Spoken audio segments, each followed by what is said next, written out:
Akım ezne karim kesi eskem Delem da tu yaşanne Omur beta ezna kazem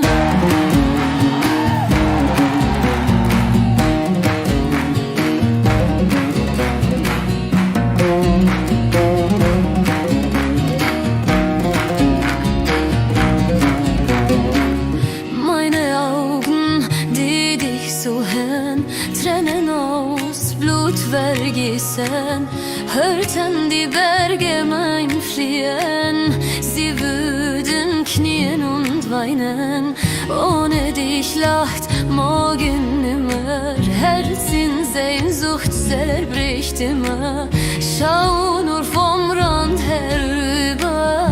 Sieh, was dein Liebster leidet.